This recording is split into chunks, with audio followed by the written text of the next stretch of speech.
Então vamos lá. Não é novidade para ninguém que o governo não anda muito bem das pernas. Bloqueio financeiro de 1,5 bilhões de reais, projeção de déficit de 145 bilhões aos cofres públicos e o anseio do governo em acabar com a isenção sobre os importados. Tudo isso deixa o cenário político meio nublado, mas um novo assunto ganhou palco no cenário político: o arcabouço fiscal de Fernando Haddad. Tá fora, tá dentro do teto? Pouco importa. A proposta de Fernando Haddad tem como objetivo substituir o teto de gastos.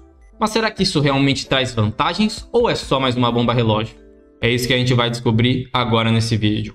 Roda a vinheta. O governo Lula congestionou mais de 1,5 bilhões de reais que iriam para saúde e educação, entre outras áreas. Aqui segue a lista das áreas afetadas. Essa verba seria utilizada para investimento nessas áreas, mas foi bloqueada justamente pela preocupação do governo em furar o teto de gastos. O governo Lula é conhecido pelas suas políticas sociais como Bolsa Família, mas as pessoas esquecem que essas políticas sociais têm um preço, e não é barato aos cofres públicos. Ah, Jonas, mas o Lula é o presidente, ele pode gastar como ele quiser. Não! Aqui no Brasil existem regras fiscais que servem justamente para isso, para evitar que o governo gaste desenfreadamente. Não importa se a intenção é boa ou ruim, tudo deve ser calculado. E a política fiscal mais conhecida é a do teto de gastos. Em 2016, o Temer aprovou o teto de gastos para frear a dívida interna que estava fora de controle, fechando o ano com 3 trilhões de reais. Entenda, um país com uma dívida alta, ele estagna, ele não vai para frente, tendo em vista que dificulta o investimento estrangeiro dentro de nossas terras, o que causa desemprego, inflação, aumento do dólar e por aí vai. Então, para frear esse endividamento que o Brasil estava após o governo Dilma, Temer aprovou o teto de gastos. Precisará ser revista ou o senhor segue defendendo o teto como uma âncora importante para o ajuste fiscal brasileiro? Ela foi muito bem desenhada, viu, Vera? Pelo seguinte, ela parte de uma concepção muito frugal, que é o seguinte: ninguém pode gastar mais do que aquilo que ganha.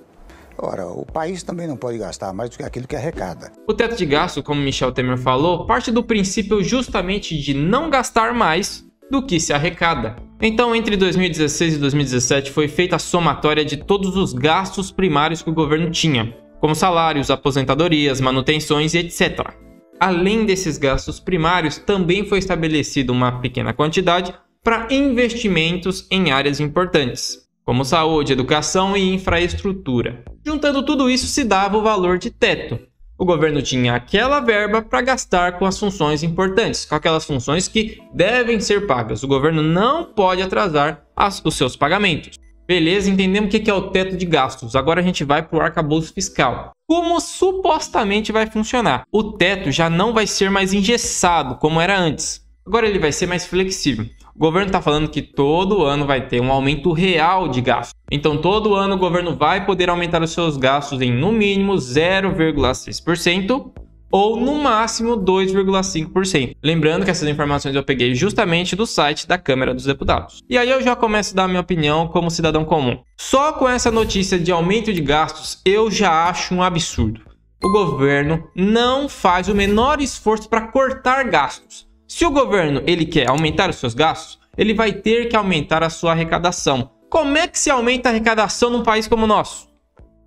Aumenta a quantidade de tributos, de impostos. Já saiu notícias de que, se a reforma tributária passar, o Brasil vai ser o primeiro país no ranking de países que cobram mais impostos. E eles ainda têm a cara de pau de falar que não vão aumentar mais os impostos.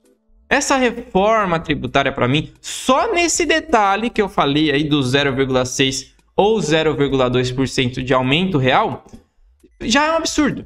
Já é um absurdo. Você vai ter que tirar do seu próprio bolso para pagar essa reforma. E como se já não bastasse, ainda tem como piorar. Olha essa notícia da BBC. A regra básica é que o crescimento da despesa fique limitado a 70% da expansão da receita.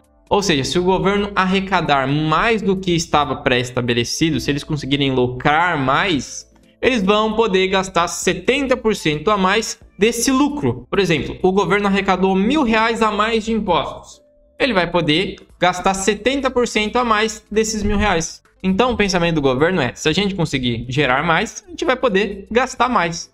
Isso, para mim, é um verdadeiro estímulo para que o governo crie novas políticas para cobrar mais impostos, para arrancar mais do povo. Mas vamos continuar a matéria. No entanto, mesmo que a receita tenha um acréscimo muito baixo, ou o governo tenha perda de arrecadação em determinado ano, ainda assim fica garantido a menos 0,6% de expansão das despesas acima da inflação. Então, mesmo se o governo não conseguir arrecadar a meta que eles pré-estabeleceram, foda-se, vai aumentar os gastos em 0,6%. Por outro lado, mesmo que a arrecadação tenha uma alta mais expressiva, a expansão da despesa ficará limitada ao teto de 2,5%. Essa é a única parte aceitável dessa reforma, que estabelece um teto para o aumento de gastos, que é de 2,5%. Então, assim, por mais que o mercado tenha gostado, eu, Jonas, não gostei, porque para mim sinaliza um aumento de impostos. Vou pedir para você deixar o seu like, né, se inscrever e deixar o seu comentário, o que você achou do vídeo, né, e da reforma, beleza? Muito obrigado, meu nome é Jonas, até mais.